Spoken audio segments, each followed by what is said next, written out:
Can you hear me now? Awesome. leadDev, I want to start with a question. And I think that this is going to be a really easy question for you guys to answer, because I think that you've all been asked it before, and you're probably being asked this question right now, okay? So raise your hand if you think you are a productive person. Okay. All right, we're getting there. Okay. I sense some discomfort. Yeah, I don't know. I sense a little, but okay. I am a social scientist. And the thing about social scientists is we really like to try to make uncomfortable questions easier to answer. So I have a better version of this question. Raise your hand if you think you're more productive than the person sitting next to you.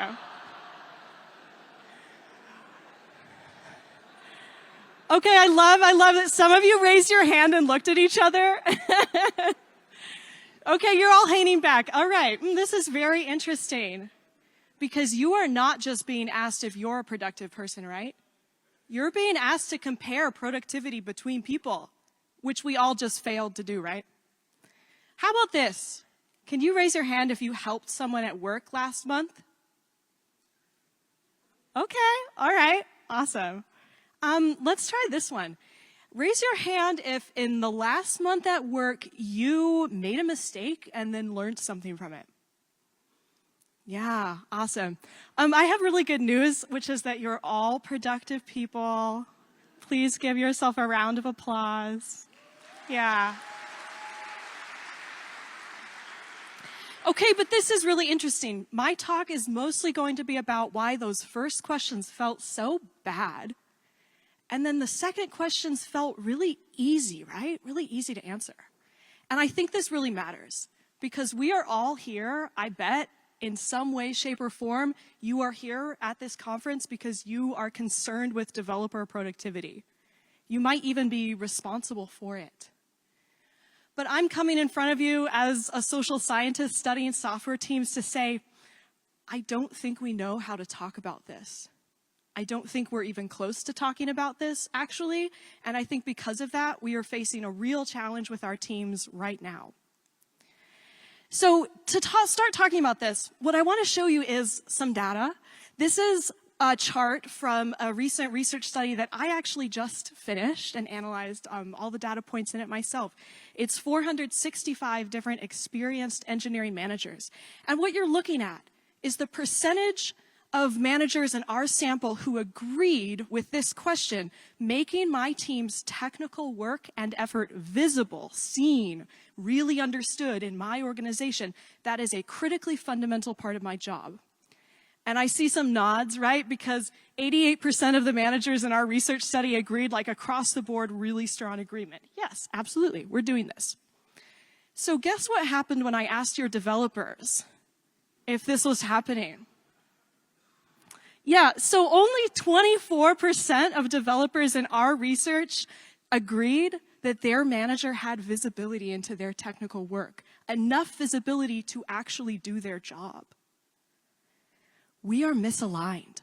Something is really broken here, and our people don't always feel understood. Now, I want to give you a little trick to move forward past those very uncomfortable first questions that I'm raising with this talk, right? And this is the trick of thinking like a social scientist. When we see misalignment, we get really excited, okay? Because this is where we get to do our work. We like to jump in. We like to get really curious. So let's get curious about this.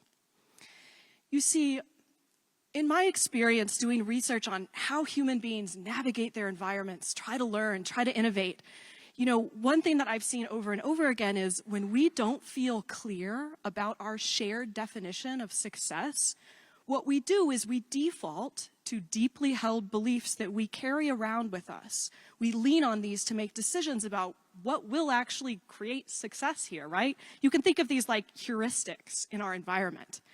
When I dig into our research with software teams, I notice there are 3 big heuristics we usually lean on when we talk about productivity. So the first heuristic is that productivity is the stuff that's hard. You see this when you ask people to talk to you about the times that they were the most productive. So a developer told me one time, I was working to push out a video game, famously a very easygoing culture.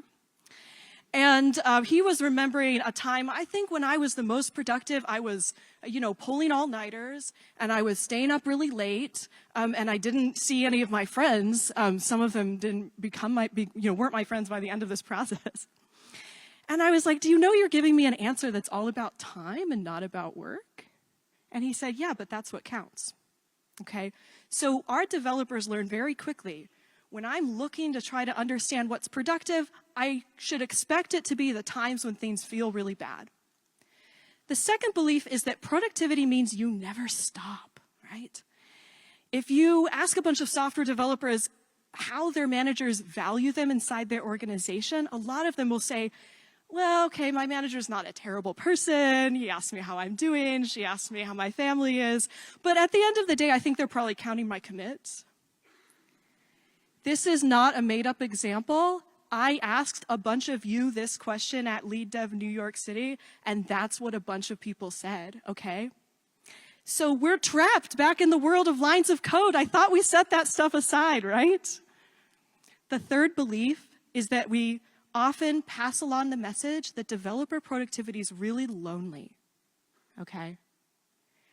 This can be an uncomfortable one to think about, but I think it's really important. What I mean is, we say a lot of things about how engineers should just be left alone, code in the dark, maybe get a pizza party once in a while, and I think this belief sticks around because it is kind of sticky. We do need to focus, and we need to work, but we need to work together. And I often hear people in our research say, it doesn't matter if the developers know the impact of their code. They just write code, and then it goes out there and someone else, uses it. That's fine, right? In fact, in a research interview one time, a developer said to me, I don't even know if you should be talking to me. And I said, why? And she said, I think that I'm not necessarily a real engineer, actually. Big secret. A lot of people tell me this who are real engineers. But she said, the thing I mostly do at work is I make other people's code better. That doesn't count. So what is this getting us to? This is really critical. Decades of research on how people learn, innovate, achieve tell us, every person around us is scanning their environment to understand what counts as productive. But when I see these three beliefs, I don't just see any definition of productivity. I see something that we call brittle productivity. Brittle productivity is what it looks like when developers feel like they constantly have to posture. They have to perform activity instead of the real process of getting work done. And it means that they also feel like there are deeply important parts of their work that do not count as productive. This creates a very dangerous situation for engineering orgs. Frankly, in my opinion as a scientist, this is one of the most dangerous states for your engineering organization to be in. It's way more dangerous than people just being disengaged. And you know why? Because you can see when people are disengaged. The thing about brittle productivity is it looks productive for a while, and then something goes wrong, and everything breaks. So tell me if any of this sounds familiar, rings a bell. There was a really good software team at your company. They were reliable, and they got handed one project and another project and the next project, and no one was taking vacation because they all felt, really passionate, and everyone was relying on them. And then one day, half of them quit. Yeah.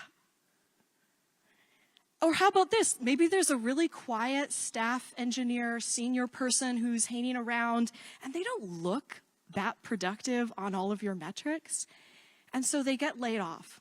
Sad story, but business is business, right? And then I would say, my estimate is about 6 weeks later, everything is broken and 5 or 6 different teams can't deliver because it turns out that person was a linchpin, someone who answered everybody else's questions. This is what brittle productivity gives us. Okay, I don't want you to panic because the thing is, we have science on an alternative. And the alternative is designing for resilient productivity. So resilient productivity has to do when you're building for the long term. When something goes wrong, cycles of resilience actually deliver. And so for the rest of my time, I want to talk through what my research lab has built as we try to understand a resilient model of developer productivity.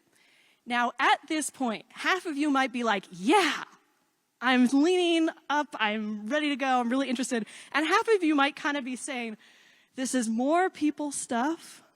I'm not sure people stuff is my job, and something I hear all the time, I'm not sure I was really trained for this. So let me give you a reason to sit up and listen too.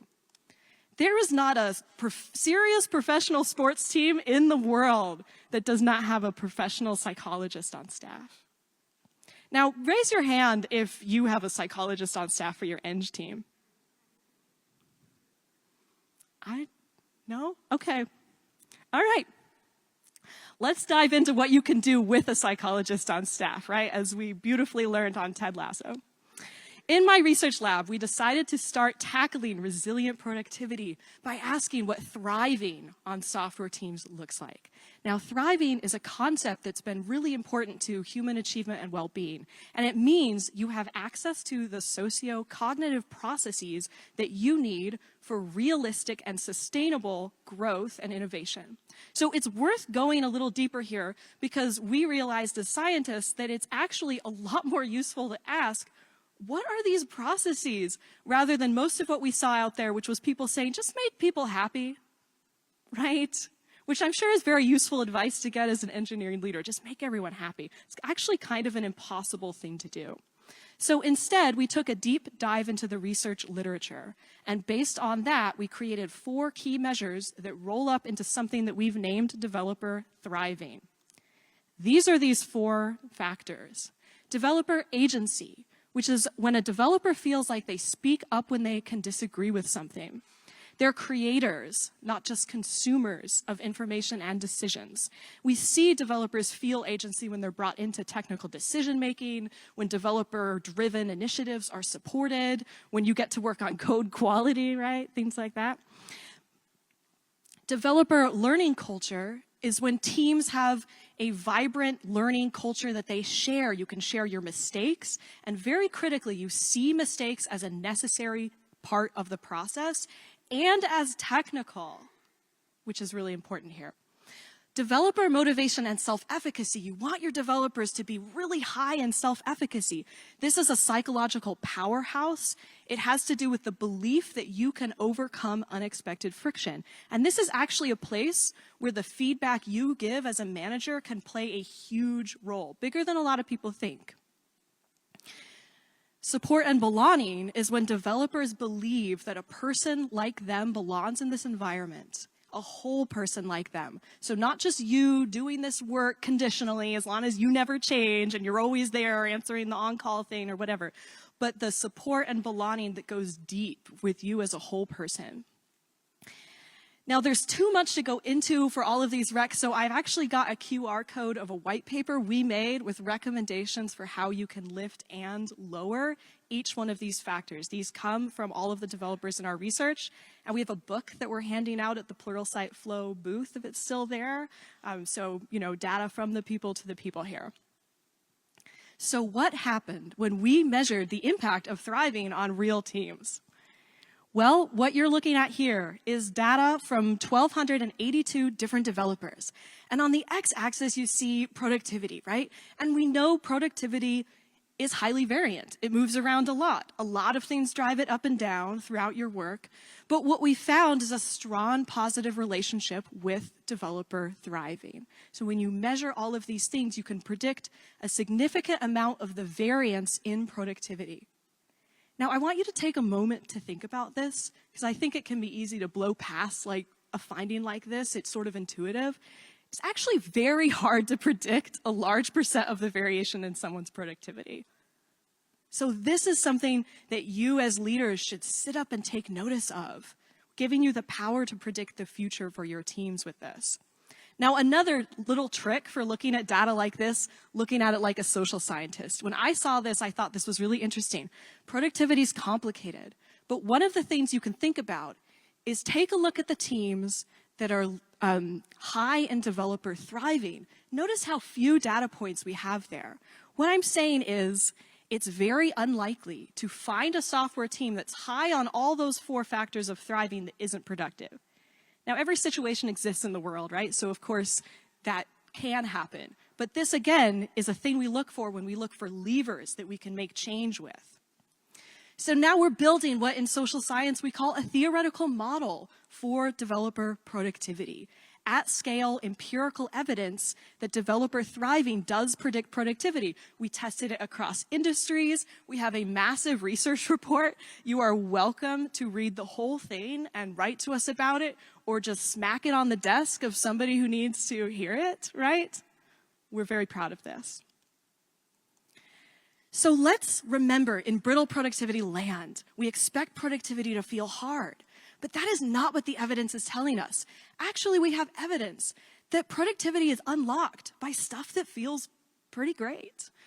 And it's important to see that in the science of productivity, this is not just a nice to have. It's not just like, hey, my mood is better and I'm working harder, right? This is actually because these 4 factors create cycles of better problem solving. You are letting your developers access better versions of their own thinking when you can create this in their environment.